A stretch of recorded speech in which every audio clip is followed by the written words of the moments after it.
수업을 진행을 할 텐데요. 지난 시간에는 이제 화합수가 어떻게 구성이 되어 있는가에 대해서 우리가 살펴봤었다면 이번 시간에는 이제 본격적으로 각각의 단원에 어떤 내용이 있는가를 한번 우리가 살펴보도록 하겠습니다. 먼저 이제 기체 파트가 되겠는데요. 첫 번째 우리가 배웠듯이 물질의 상태, 세 가지 상태에 대해서 우리가 배우게 될 텐데 그 중에 첫 번째 이제 기체에 대해서 배우게 됩니다. 그래서 우리가 이제 배울 거는 기체의 성질, 기체 성질이라고 해서 따뜻하다, 말랑말랑하다 그런 성질이 아니라 보통 기체의 성질을 나타내는 단위가 있습니다. 성질을 나타내는 그 중에 첫 번째가 이제 압력이 되겠는데 이 압력은 우리가 어떻게 정의를 하고 있냐면 단위 면적당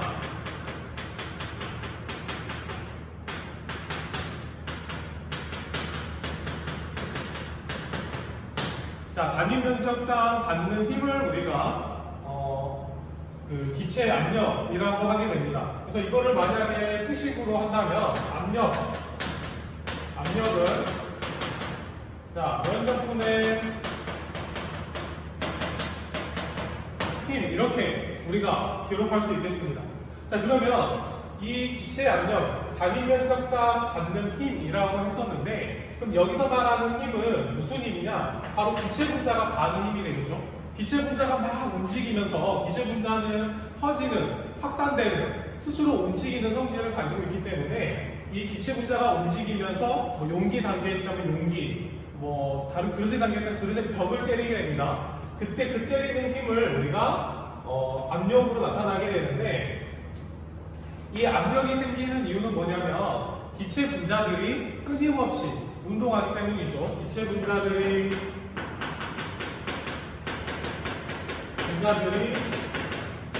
쉬지 않고 우리가 하라고 하지도 않았지만 끊임없이 움직이기 때문에 이게 움직이면서 벽과 충돌하게 되고 그로 인해서 압력이 나타나게 되는 겁니다.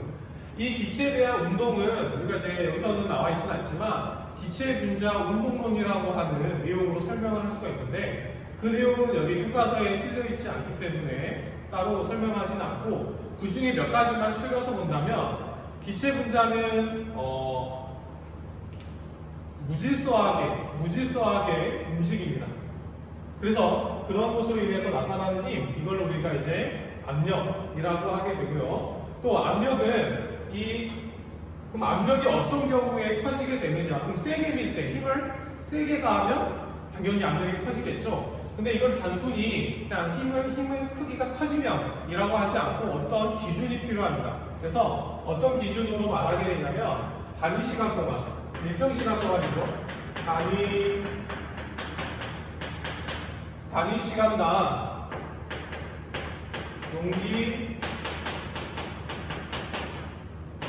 용기 벽면에 충돌하는 횟수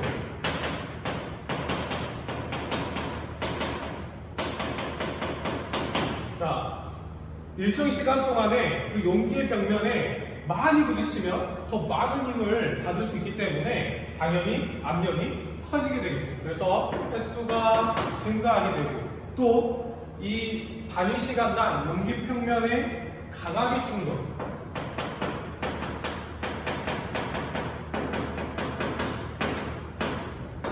충돌하게 되었을 때 바로 압력이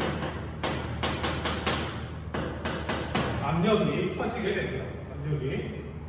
그래서 이 기체 압력에 꼭 이것만 영향을 받는 건 아니에요. 기체 분자 수라든가 온도라든가 여러 가지가 있지만 이런 기체 압력에 대한 정의를 가지고 우리가 만약에 비교하려고 했을 때 이 단위 시간당 용기 벽면에 충돌하는 횟수 또 강하게 더 세게 충돌할 때 더 압력이 커진다라는 거 우리가 알 수가 있겠습니다. 그 다음에 여기 압력을 이렇게 면적분의 힘으로 나타냈는데 우리가 보통 압력의 단위는 뭘 쓰죠? 압력의 단위는 그죠? 압력의 단위는 보통 1기압, 2기압, 기압을 쓰기도 하고 ATM을 쓰기도 하고 그 다음에 파스칼이라는 단위도 쓰게 됩니다. 그래서 가장 많이 쓰는 우리 단위가 뭐냐면 1기압. 보통 우리가 시험 문제에서 보게 되면 기압이라는 표현을 많이 쓰게 됩니다. 그래서 1기압. 그러면 1기압은 또 어떻게도 나타낼 수 있냐면 1 ATM 같은 거예요. 1기압이나 1ATM이나 거의 같다고 보면 되겠습니다. 그리고 이제 압력할 때 빠지지 않는 게 수온의 높이를 가지고 하는 건데, 이거는 이제 우리가 이따가 토리첼리의 수온 실험을 가지고 우리가 어떻게 단위가 나가는지 한번 살펴볼 것이고, 그 다음에 일기예보를 보게 되면은 파스칼이라는 단위를 많이 쓰게 되는데, 파스칼은 어떻게 되냐면 1기압은 몇 파스칼이냐면 1.013 곱하기 10의 5승 파스칼이라고 합니다. 근데 보통 우리가 일기예보 때는 파스칼을 쓰지만 그냥 파스칼을 쓰지 않고 헥토파스칼이라는 단위를 쓰게 되는데, 이걸 헥토파스칼로 바꾸게 되면은 1013 헥토파스칼 이렇게 쓰죠. 그러니까 뭐 태풍의 중심 기압이 뭐 몇 헥토파스칼이다. 보통 우리가 이제 기억을 해보면 알겠지만 태풍의 태풍의 눈의 압력은 1000파스칼이 넘어가지 않습니다. 보통 한 960, 더 낮을수록, 더 강한 태풍일수록 이 숫자가 더 작아져. 940이면 엄청 대형 태풍이다. 그죠? 그러면서 점점점 이 헥토파스칼의 크기가 올라가면서 태풍이 소멸하게 된다는 걸 우리가 일기예보를 통해서도 어느 정도 접할 수 있을 겁니다. 하지만 이 파스칼은 이제 대학교 과정에서 많이 접하거나 대학원 과정에서 많이 접하게 되고, 보통 대학교 과정에서, 고등학교 과정에서는 이렇게 1기압과 1ATM도 거의 쓰지 않아요. 보통 대부분 1기압을 더 많이 쓴다는 것을 알 수가 있습니다. 자, 그러면 아까 선생님이 이제 토리첼리가 어떻게 이제 대기압을 측정을 했는가에 대해서 살펴본다고 했었는데, 자, 한번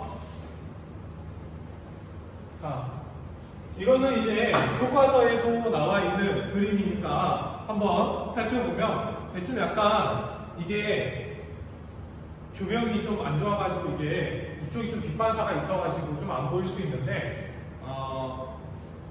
자 보면은 여기가 이제 수은 기둥이 있는데 거기 수은 기둥을 이제 수은을 담아놓은 기둥이 있는데, 이거를 이제 전체적으로 이렇게 수은을 전체로 담아놓은 상태에서 여기를 마개를 잠깐 닫아놨다가 풀게 되면은 수은이 이렇게 쑥 내려가게 됩니다. 그랬을 때 이 수은 표면에서부터 이 기둥의 높이까지가 몇 cm가 되냐면 한 760mm, 한 76cm 정도가 되거든요. 그래서 이거를 이제 일기압을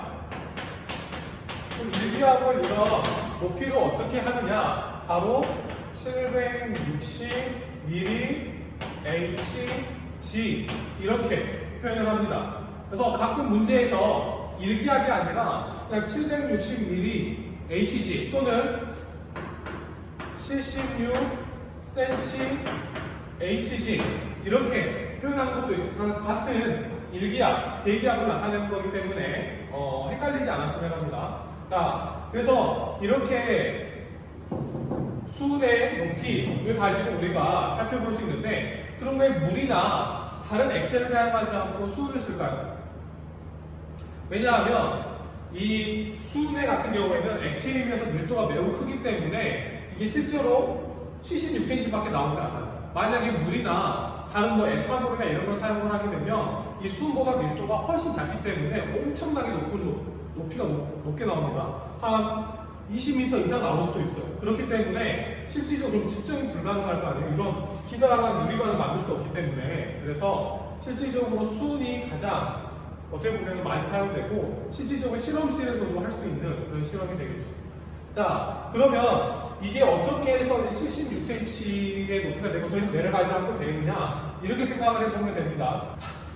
자, 보게 되면 이 수은이 누르는 힘과 무게에 의해서 누르는 힘과 또 여기 대기압, 특히 뭐 공기가 누르는 힘, 이런 힘들이 서로 균형을 이루면서 이 수은 기둥의 높이가 일정하게 유지가 되는 겁니다. 그래서 우리가 더 이상 내려가지 않고 76cm를 그대로 유지하게 되는 거죠. 자, 그렇다면 한 가지 한번 더 질문을 한번 해볼까요? 자, 보면 이 기둥이 이제 수직으로 세워져 있는데, 만약에 이걸 옆으로 잠깐 기울인다면 이 높이가 낮아지거나 높아지거나 어떻게 변할까요? 실제로 이거를 해보면 이 높이는 이거를 기울인다고 하더라도 그대로 76cm, 이 높이가 76cm가 그대로 유지가 됩니다. 그래서 이거를 뭐 꼭 수직으로 세워야 기울이면 되냐, 기울이면 안 되냐, 뭐 문제가 되지 않고 어찌 세우든지 간에 76cm로 되기 때문에 크게 뭐 고민할 필요는 없을 거라고 생각을 합니다. 자, 그러면 이번에는 이 기체 압력에 대해서 우리가 살펴봤고, 그 다음은 이제 기체 부피에 대해서 한번 살펴봅시다. 자, 기체 부피, 뭐 간단합니다. 부피로 생각하기 쉬운데, 그렇다면 이 기체 부피를 어떻게 정의할 수 있겠느냐? 자, 기체 분자들이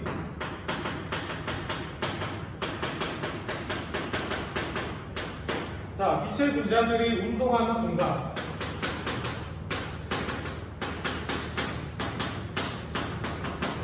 기체 분자들이 운동하는 공간으로 우리가 이제 기체 부피를 정의를 합니다. 그런데 기체 분자들이 보통 대부분 용기에 많이 담겨 있기 때문에 이 기체 부피는 또 어떻게 정의를 하냐면 용기의 부피 이렇게도 정의를 할 수 있습니다. 만약에 용기에 닿지 않는다면 기체는 스스로 퍼지는, 즉 확산되는 성질을 가지고 있기 때문에 이게 부피를 측정하기 어렵겠죠. 그래서 그 용기에 담겨있는 그 부피, 그 기체 부피는 용기의 부피와 같다. 이렇게 우리가 생각하면 더 쉽게 이해할 수 있을 것 같습니다. 자, 그 다음에 이제 마지막으로 온도가 있습니다. 보통 이제 기체 성질하면 크게 세 가지, 압력, 부피, 온도, 이 세 가지를 말하는데 온도는 우리가 일반적으로 사용하는 온도의 단위는 섭씨 온도를 많이 사용을 하게 되는데 여기 화학에서는 섭씨 온도보다는 다른 온도의 단위를 사용을 하게 됩니다. 이 절대 온도라는 단위를 사용을 하게 되는데 자, 그래서 하나씩 알아봅시다. 자, 다 알고 있겠지만 섭씨 온도. 섭씨 온도는 어떻게 표현을 하냐면 물의 어느 점을 0도씨, 끓는 점을 100도씨 이렇게 해서 그 사이를 100등분으로 나눈 그러한 온도를 이제 우리가 섭씨 온도라고 하죠. 그래서 물의 어느 점을 0도씨, 자, 끓는 점을 100도씨 이렇게 해서 이 사이를 이제 100등분해서 사용하는 온도를 이제 우리가 섭씨 온도라고 합니다. 자, 그 다음에 이제 우리한테는 이제 낯선 온도의 단위가 되겠는데 하씨 온도라는 게 있습니다. 하씨 온도. 자, 하씨 온도는 이제 우리나라보다는 이제 미국이나 다른 나라에서 많이 사용을 하게 되는데, 자, 이 경우는 좀 어떻게 되냐면 물의 어느 점을 32. 자, 이때는 단위를 이제 페라하이트라고 하게 되는데, 자, 물의 어느 점을 32 페라하이트, 끓는 점을 212 페라하이트. 자, 이거를 100등분 하는 게 아니라 180등분 합니다. 180등분. 자, 180등분 해가지고 이 온도를 사용을 하고, 자, 이거 두 개는 우리가 일상생활에서, 실생활에서 많이 사용하는 거라면, 그 다음에 나오는 이 절대 온도. 켈빈이라고 하죠. 이 절대 온도가 가장 많이 사용되게 되는데, 절대 온도는 뭐 어렵지 않습니다. 그냥 이 섭씨 온도에다가 섭씨 온도에다가 더하기 273을 하면 됩니다. 뭐 교재마다 교과서마다 조금 차이는 있겠지만 여기가 뭐 0.15가 붙어있는 경우도 있지만 그렇지 않고 대부분 계산의 편의성을 위해서 273 이렇게 많이 하게 되죠. 그래서 실제로 이제 우리는 여기 절대 온도를 가지고 우리가 기체의 성질을 우리가 알아보게 될 겁니다. 그래서 아마도 이제 뭐 온도와 부피와의 관계, 압력과 부피와의 관계 따질 때 섭씨 온도도 되겠지만은 절대 온도로 하는 게 편안한 것을 우리가 다음에 같이 한번 살펴보도록 합시다. 자, 이렇게 해서 이제 우리가 기체의 성질에 대해서 우리가 살펴봤는데 기체의 성질 다음에 이제 우리가 이제 실제로 이제 기체의 성질 간에 어떤 상관관계가 있는가 한번 살펴보도록 하겠습니다.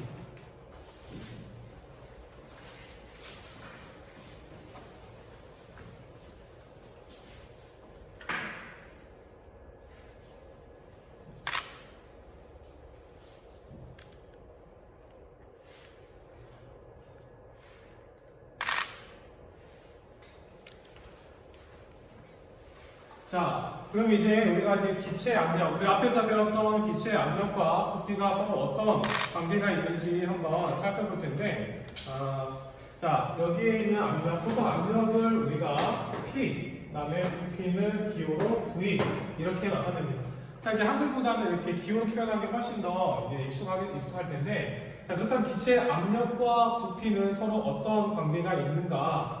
자, 여기 밑에 보게 되면은 이제 어떤 과학자가 실험을 한 그림이 되겠는데, 자, 이 기체와 기체 압력과 부피 관계를 연구한 과학자가 있습니다. 바로 보일이라는 사람인데, 그 보일이 이제 실험한 실험이라고 보면 돼요. 자, 어떻게 실험을 했냐? 맨 처음에 있는 순입니다, 순. 그래서 여기다 J자방에다가 이렇게 순을 채웠더니 여기 왼쪽에 있는 순의 표면과 오른쪽에 있는 순의 표면을 이렇게 일치시킵니다. 그랬더니 여기 안에 이제 기체, 공기라고 하고 여기는 기체의 부피가 4V, 그 다음에 여기는 뚫려 있습니다. 여기 뚫려 있어서 대기압을 쭉 누르고 있죠. 이 말은 무슨 말이냐면, 그렇다면 이 기체의 압력은 어떻게 되느냐? 당연히 아까 말했듯이 우리가 프리첼레 수은 실험에서도 봤듯이 이 대기압이 이쪽 오른쪽의 수의 표면을 누르는 이 힘과 이 기체가 이 왼쪽 수 표면을 누르는 이 힘이 어떻기 때문에 같기 때문에 이렇게 서로 높이가 같다는 걸 볼 수가 있습니다. 그래서 그렇다면 대기압이 누르는 힘과 이 기체가 누르는 힘이 서로 같기 때문에 이 기체의 압력은 몇 기압이 되냐면 바로 1기압이라고 할 수 있겠죠. 1기압. 자, 그렇다면 여기에다가 이제 수은을 첨가해 봅시다. 수은을 첨가한다면 어떻게 되겠느냐? 이제 수은을 첨가하게 되면 이제 이렇게 양쪽에 있는 오른쪽 왼쪽이 전부 다 똑같이 올라가는데 같은 이제 상승률을 보이는 게 아니라 오른쪽이 더 빨리 올라가고 왼쪽은 더 조금 천천히 올라가게 됩니다. 그래서 결국에는 수은을 넣었을 때 이와 같은 결과가 나오게 되는데, 자, 이 결과를 우리가 한번 해석을 해보면,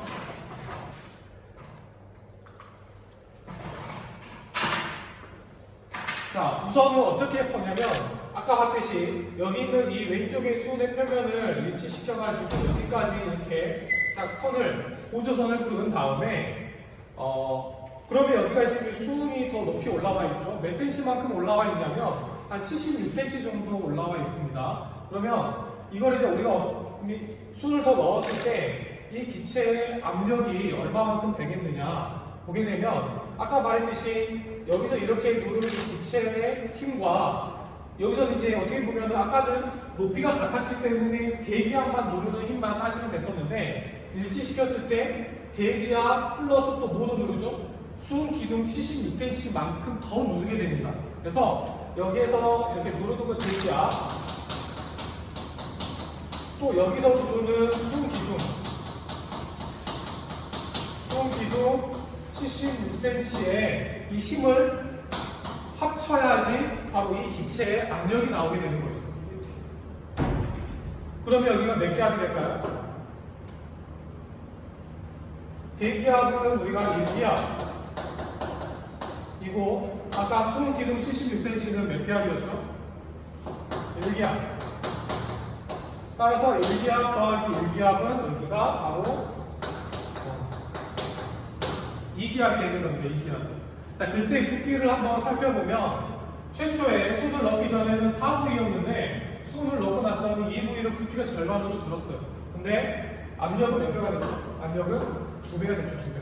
그래서 이 압력이 커지면 기체의 부피는 어떻게 된다?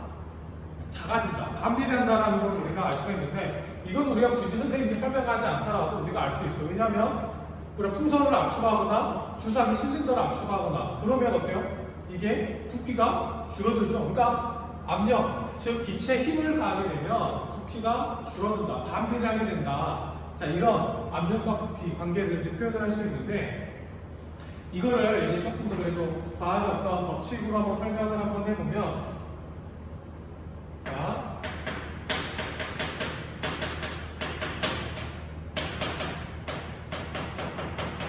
자, 일정한 온도에서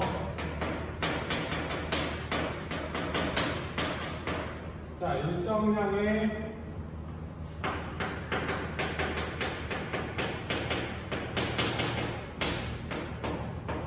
기체 부피 V는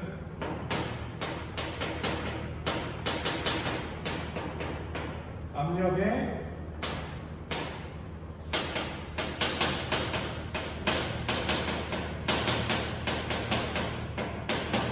압력에 반비례한다. 이게 기체의 압력과 부피와의 관계가 되겠고, 자, 이거를 정리한 사람이 이제 보이기 때문에 이 법칙을 우리가 뭐라고 하냐면 바로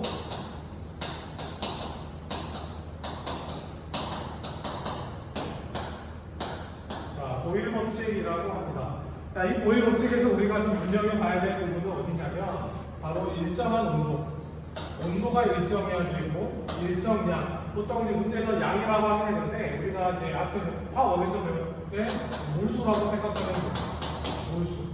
일정한 온도, 같은 몰수의 기체의 부피는 압력이 커지면 부피가 작아지고 압력이 작아지면 부피가 커지는 이런 반비례 관계를 가지고 있다. 이게 이제 바로 보일의 법칙이라고 할 수가 있겠습니다. 자, 그러면 이거를 이제 그림으로도 많이 나오게 돼서 설명을 하지만 그래프로도 많이 설명을 하기 때문에 그래프를 같이 한번 보면서 또 한번 알아보도록 합시다.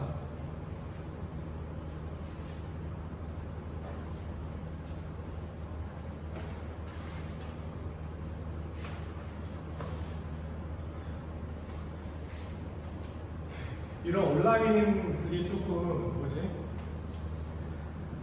낯설다 보니까 어떻게 말을 해야 될지 모르겠고 혼자서 그냥 쉬어가는 느낌이 강해서 생각보다 조금 어렵네요. 그래서 이게 아마 선생님이 따로 이제 편집을 할 거예요. 영상을 좀 이거 실시간 영상 말고도 따로 찍고 있는데 그때는 조금 더 이런 불필요한 것들 이제 지금 하고 있는 이런 말들 좀 편집해가지고 올리고 이거는 좀 잘 너그러이 여러분의 넓은 아량을 좀 봐주기 바랍니다.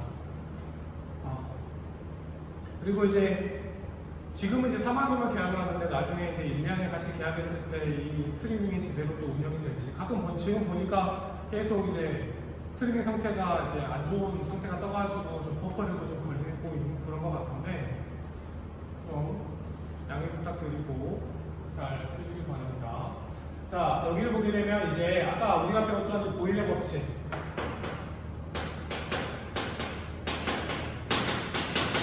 자, 기체의 압력과 부피의 관계는 보일의 법칙으로 이제 우리가 설명을 할 수가 있습니다.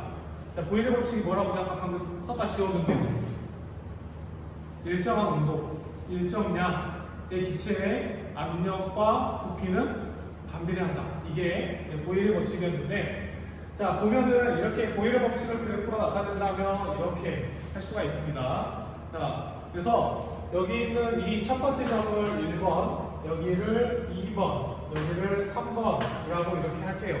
자, 그랬을 때 압력이 P에서 2P가 되고 2P에서 4P가 됐을 때 부피는 4분의 1 V, 2분의 1 V, V로 이렇게 점점 반비례한다는 걸 우리가 볼 수가 있습니다. 그래서 이거를 이제 관계식으로 표현을 하게 되면 자, 압력과 부피는 서로 반비례하게 됩니다. 자, 그런데 실제로는 이거를 이렇게 많이 표현을 하기보다는 얘는 이제 비례상수를 붙여가지고 등호를 이용해서 많이 사용을 해요. 그래서 보게 되면 P는 V분의 비례상수 K 이렇게 씁니다. 근데 실제로 이것보다는 어떻게 또 쓰냐? 이거를 V를 양변에 곱하게 되면 P, V는 K라고 합니다. 그래서 보일의 법칙에서 대표적으로 나타나는 관계식, 법칙의 식이라면 PV는 K, 일정한 상수값이다. 이렇게 볼 수가 있습니다. 이게 정말 성립이 되는가? 한번 여기 부분 한번 살펴보면 각각의 점들을 우리가 한번 살펴보면 이렇게 할 수 있겠죠. 자, 1번 점에서 압력 P, 부피는 V입니다. 그래서 여기를 P1, V1이라고 할게요. 그래서 P1 곱하기 V1의 값. 그 다음에 여기 2번이니까 여기 압력 2P니까 2P 곱하기 2분의 1 V는 여기를 이제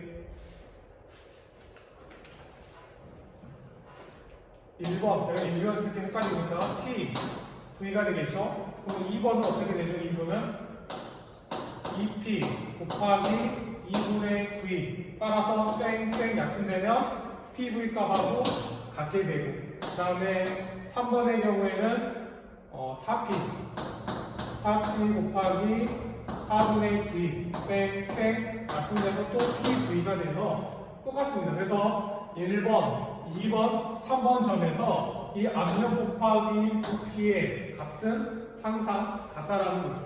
근데 무조건 같다는 게 아니라 이 선 위에 이와 같은 이 선 위에 있는 모든 점들은 이 선 위에 있는 모든 점들은 압력 곱하기 부피의 값이 일정하다는 거 우리가 명심을 하면 되겠습니다.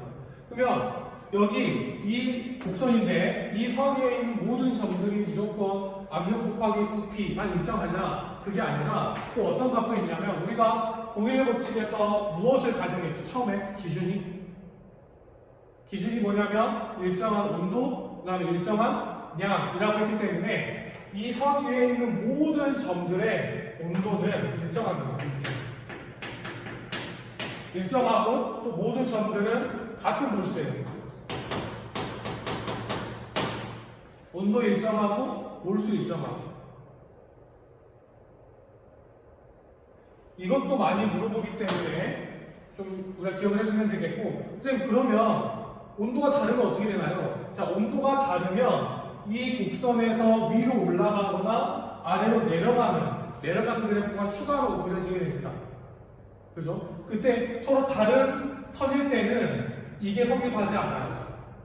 같은 선 위에 있는 그런 경우에만 이 식이 성립을 하고, 만약에 이게 달라져 버리게 되면 온도나 몰수가 달라진 상황이기 때문에 이 PV, 이 압력과 부피의 곱이 같다고 할 수는 없습니다.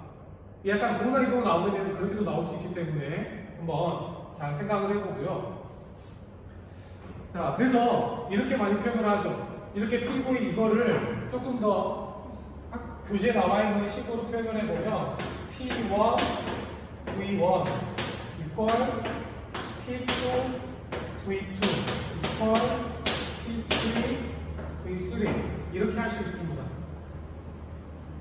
안 써도 이해하는 학생도 있겠지만은 이렇게도 우리가 표현을 할 수 있다는 거 우리가 알아두면 좋겠네요. 자, 여기서 한 가지 또 한 가지 다른 거 한번 해보면 자, 여기 압력 곱하기 부피라고 했잖아요. 그러면은 여기서 압력 곱하기 부피가 어디냐면 여기가 압력이고 여기가 이렇게 부피 값이기 때문에 압력 곱하기 부피 하면 뭐가 나오나요? 여기 있는 이 사각형의 넓이가 나오겠죠. 이 사각형의 넓이를 S1 그 다음에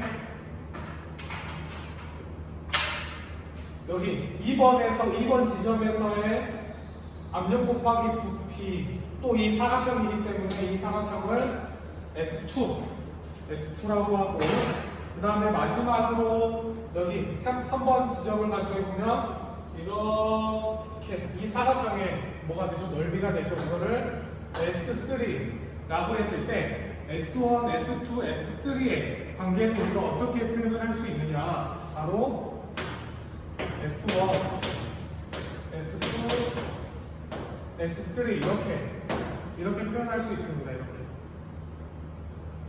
어차피 넓이는 가로 곱하기 세로니까 이거랑 어떻게 보면 같다고 보면 되겠죠. 그래서 같은 선 위에서 있는 모든 점들의 이런 넓이, 이 사각형 지점에서의 넓이는 항상 같다는 거 우리가 또 기억해 두면 문제 풀 때 좀 더 편리하지 않을까 생각을 해봅니다. 자, 그 다음 벌써 시간이 좀 많이 됐는데 그 리로스쿨에 보면 과제 하나 올리는 게 있는데 이 보일의 법칙, 실생활에서 찾을 수 있는 보일의 법칙의 예를 3가지 이상 찾아오라고 했었는데 책에 나와 있어요. 일반적으로 인터넷이나 이런 걸 찾아보면 다 나와 있기 때문에 보일의 법칙 이거 실생활의 예를 우리가 찾아가지고 3가지 이상 찾아가지고 리로스쿨에 올리면 될 것 같습니다.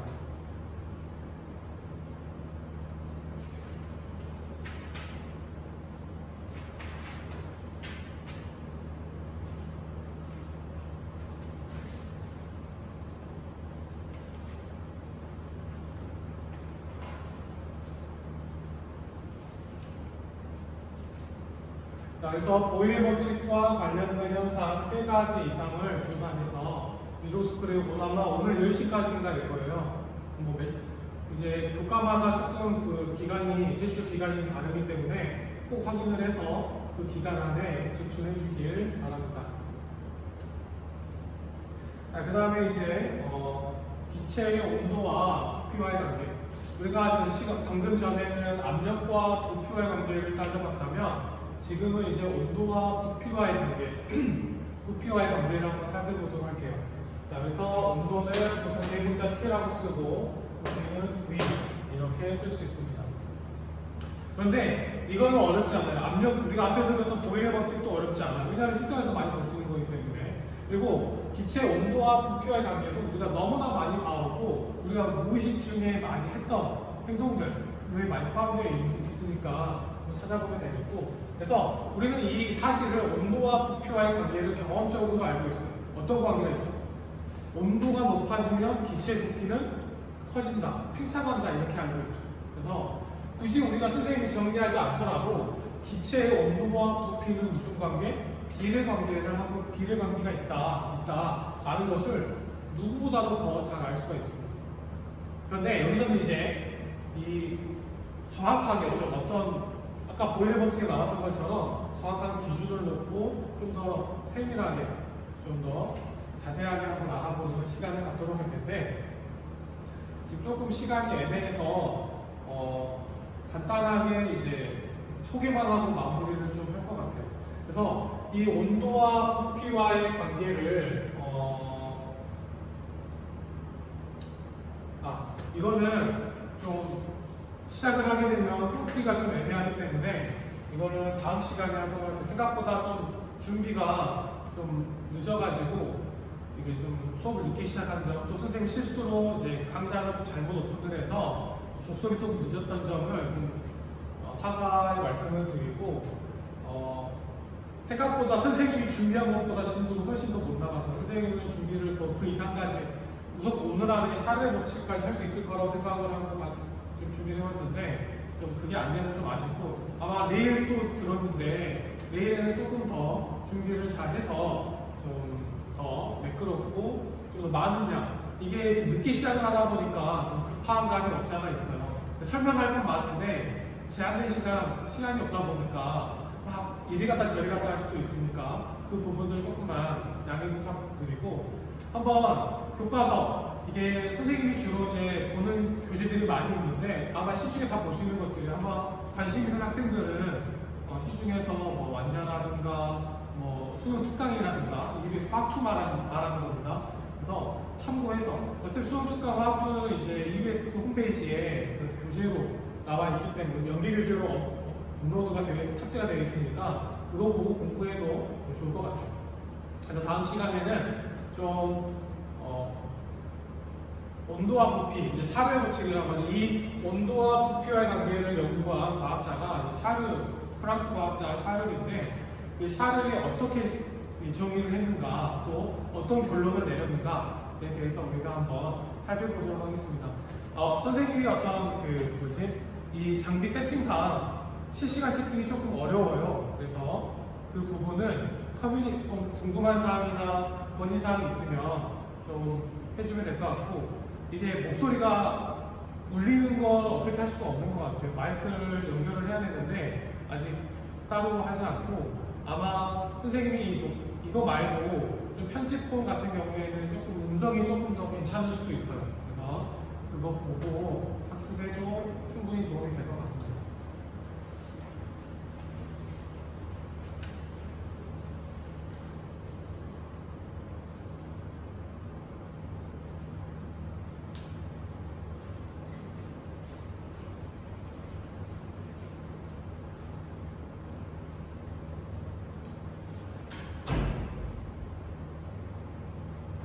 아무튼 본의 아니게 선생님들이 얼굴 보면서 눈 마주치면서 하고 싶었는데 이런 것들이 처음이다 보니까 낯설기도 하고 어색하기도 하고 해서 조금 많이 당황했던 것 같아요. 아무튼 처음인데 잘 따라와준 학생들 너무 고맙고, 앞으로도 이게 일주일에 3시간 들었잖아요. 3시간 들었는데 좀 최대한 쉽게 화투가 좀 어렵다고 느낄 수 있다 보니까 조금만 더 쉽게 할 수 있도록 준비하도록 하겠습니다. 오늘은 여기까지 하도록 하겠습니다.